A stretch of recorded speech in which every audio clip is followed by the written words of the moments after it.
Your men can have love for the truckie. Beautiful minds, but we love getting ugly. Risk takers with a clover, man, we love getting lucky. You run, we chase fire, I love when it ducks me. Tones go off, house watch, read the address out. 1075, get up off the magic couch. 500 gallons prepared for the baddest drought. Who else you want on the way when disaster's out? Can't even get a little bit rattled when you enter with exit apparel. Mayday, member down, they'll drag you. You won't get this from every Tom, Dick, and Harry, but here's a view from the top floor with Mickey Farrell. Hey, what's up, guys? Thanks for tuning in to another episode of A View from the Top Floor. I'm still on the road, still not back in the studio. That said, I still want to get you much content as I can. So just finishing up a great weekend of hands-on training in Southern Alabama with the South Alabama Firefighters Hot Weekend. We had an incredible lineup of guys, some legendary instructors, and was truly honored and just humbled to be a part of it, really. They do the right thing down there. So next year, the dates are already dialed in, I think, for the first weekend of March. So if it's something you're interested in, keep your eye out for next year.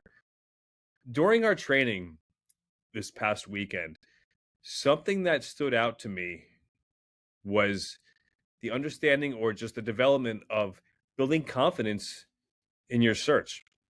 You know, we're so quick to throw every scenario at you during our search or during our training evolutions. Everything from down firefighters, maydays, collapse, everyone out of the building, mayday, mayday, mayday.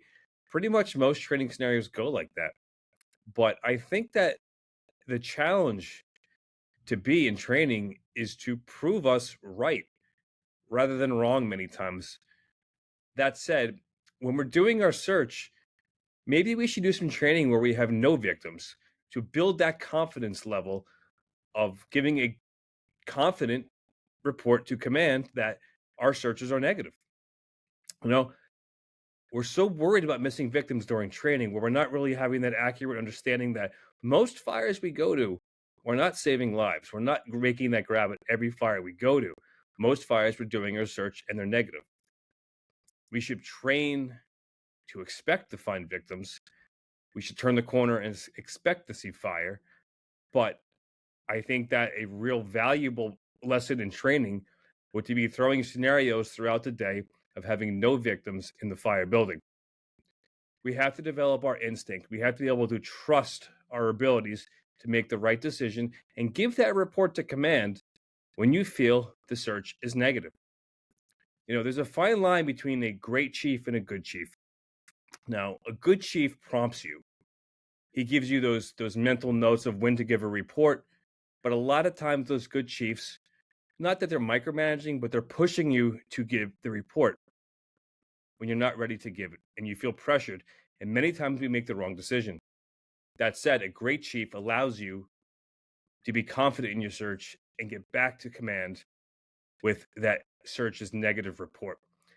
Everything we do on the job comes down to time. Time is a tool, and we learn how to manipulate time on the fireground, we win. So the time balance transfer between incident commander and the fire floor and the floors above, they're different. However, we have to be aligned within the same rhythm or tempo. So in the street, not having your hands in the moment, right? Not being on that fire floor, it's tremendously stressful. That stress pushes you to pressure the company officers on the fire floor to give a report. You want to know what's going on. When you see no changes, you expect nothing's getting done. However, things are getting done, but sometimes certain fires are at a different tempo on the inside rather than what the chief is seeing on the outside. We have to come together on that. That comes from giving accurate reports from the inside out, but that also allows from the outside in to allow your members to work. Trust your officers. As firefighters, trust your instinct to prove that you did a thorough search and your search is now found negative. Give that report to your officer, and that officer can relay that to command. So I think that is a great training aspect moving forward. So when you're developing these programs or you're developing these search drills in your firehouse, put no victims in there. Don't put 14 babies, 43 victims, down firemen, mayday. Make it basic.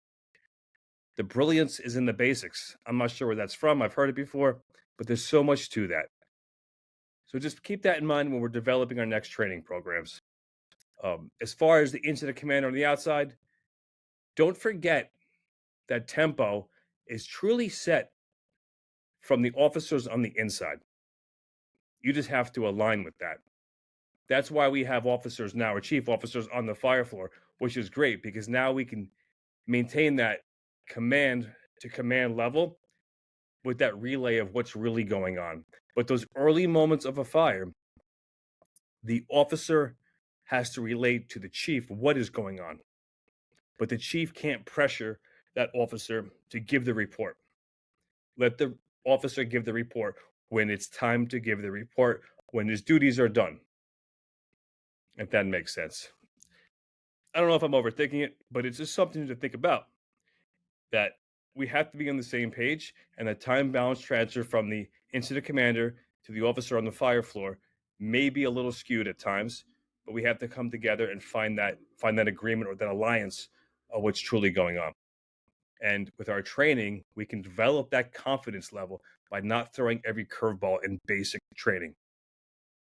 We go to the batting cages, we go to the driving range to work on the routine swing, the routine chip, the routine putt. We have to do routine drills in the firehouse as well to get confident in the basics. All right, so that's all I really got. Again, quick episode. I'm not back in the studio, but when I do get back in the studio, I have some really great guests lined up. I'm really looking forward to getting and diving into some of the tactics. I know I've been saying that for the past few episodes. That said, I've just been tremendously busy on the road. My next step, we're going to be in Boulder, Colorado next weekend with Port City Fire Training, Anthony Rowett and myself doing engine truck seminar.